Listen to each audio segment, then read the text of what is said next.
Hello friend, তো আমরা চলে এসেছি এখন কাটরা মসজিদ। তো ফ্রেন্ড, এটা আমার প্রথম ব্লগ। তো সবাই ভিডিওটা দেখবে এবং বলবে কেমন হয়েছে ভিডিওটা। আর এটা দেখতে পাচ্ছ কাটরা মসজিদের ভিতরের অংশ। দেখো অনেক লোক আছে, এবার সবাই এখানে ঘুরতে এসছে। প্রচণ্ড গরম, এটা বাইরের বাগান। আর গম্বুজগুলো দেখতে পাচ্ছ অনেকটাই ভেঙে গেছে। আমরা একটু উপরে যাওয়ার চেষ্টা করছি, এই রাস্তা ধরে উপরে যেতে হবে। ধ্বংসস্তূপটা অনেকটাই খারাপ হয়ে গেছে। তো আশেপাশে দেখতে পাচ্ছ পুরনো ইটের সাইজগুলো কীরকম। তো আমরা অলরেডি ওপরে চলে এসেছি। তো দেখতে পাচ্ছ কাটরা মসজিদের এই জায়গাটা যতদূর সম্ভব নামাজ স্থান। তো আরও কিছু নিদর্শন দেখাবো। এখানে দেখতে পাচ্ছ ছোট ছোট গম্বুজ, ওপরে এগুলো ভেঙে গেছে। এখানে অনেক গম্বুজ ছিল, সেগুলো ভেঙে গেছে। ওই পাশে দেখতে পাচ্ছ সেম গম্বুজ এই সাইডে ছিল। আমরা ছোটোবেলায় শুনেছি এখানকার গম্বুজ যে দিক থেকেই গণুক একটা বেশি হয় বা একটা কম হয়।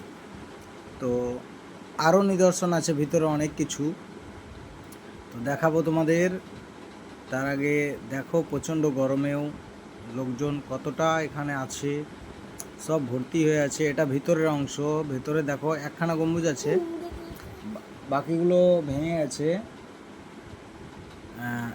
এখানকার এগুলো ভেঙে গেছে, এই একটাই আছে, সেখানেই লোকজন দাঁড়িয়ে একটু রেস্ট নিচ্ছে। আরও অনেক নিদর্শন আছে, যা ছোট ছোট বড় বড় অনেক গম্বুজের লেখা খোদাই করা আছে, সেগুলো হয়তো দেখাতে পারছি না। তো এটাই আমার প্রথম ভ্লগ। তো সবাই সাপোর্ট করবে, লাইক কমেন্ট করবে এবং চ্যানেলটা সাবস্ক্রাইব করে জানাবে যে ভিডিওটা কেমন হয়েছে। আর এই পাশে দেখতে পাচ্ছ এখানে বাগান, পেছনের সাইড এটা। আমরা খুব রৌদ্র এখানে, সেই জন্য অতটা ঘুরতে পারছি না, তবুও দেখানোর চেষ্টা করছি। ছোট ছোট রুমগুলো দেখো এবং কত সুন্দর। আগেকার যত নিদর্শন এখানে দেখতে পাচ্ছ, পুরোটা ফাঁকা। এটা ভেতরের অংশ। এখানে পেছন দিকে যাওয়ার যে রাস্তা সেটাই তোমাদেরকে দেখাচ্ছি। আর এই জায়গাটার নিচে আছে একটা সমাধি, এটা ফুলের বাগান, সিঁড়ি। তো সিঁড়ি বয়ে নামলে তোমরা দেখতে পাবে অনেক কিছু নিদর্শন। সিঁড়ি বয়ে আমরা নেমে যাচ্ছি এবং ভিতরে দেখাবো তোমাদেরকে। এখানে একটা সমাধি আছে, অনেক কাল পুরনো সমাধি এটা। যাই হোক, দেখতে পাচ্ছ এই যে ভেতরে সমাধি।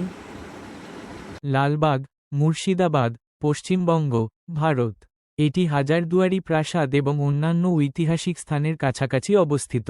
Dash dash dash classical building ইতিহাস। এই মসজিদটি নির্মাণ করেন মুর্শিদ কুলি খাঁ, যিনি বাংলার প্রথম নবাব ছিলেন। নির্মাণকাল 1723-1724 খ্রিস্টাব্দ, ঔরঙ্গজেবের শাসনকাল পরবর্তী সময়।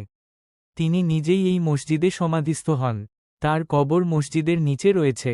ড্যাশ ড্যাশ ড্যাশ ঈদ স্থাপত্য বৈশিষ্ট্য। এটি এক বিশাল মসজিদ কমপ্লেক্স, যার মূল ভবনটির পাশে রয়েছে ছাত্রদের থাকার জায়গা বা মাদ্রাসা কক্ষ, হস্টেল চেম্বার্স। মসজিদে 5টি গম্বুজ ও বহু খিলান রয়েছে। সামনে একটি বড় উঠান এবং চারপাশে রয়েছে 2টি উঁচু মিনার, টাওয়ার। দেয়াল ও দরজায় রয়েছে মুঘল স্টাইলের সুদৃশ্য নকশা। নবাব মুর্শিদ কুলি খাঁর আদেশে এটি নির্মিত হয় তার নিজের কবরের উপরে, যাতে মৃত অবস্থাতেও তিনি ইসলামের ছায়ায় থাকেন। একসময় এখানে ইসলামিক শিক্ষার প্রচলন ছিল এবং বহু ছাত্র এখান থেকে শিক্ষা গ্রহণ করত। বর্তমানে এটি একটি পর্যটন আকর্ষণ, ভারতের প্রত্নতত্ত্ব বিভাগ অ্যাসি দ্বারা সংরক্ষিত। এটি হচ্ছে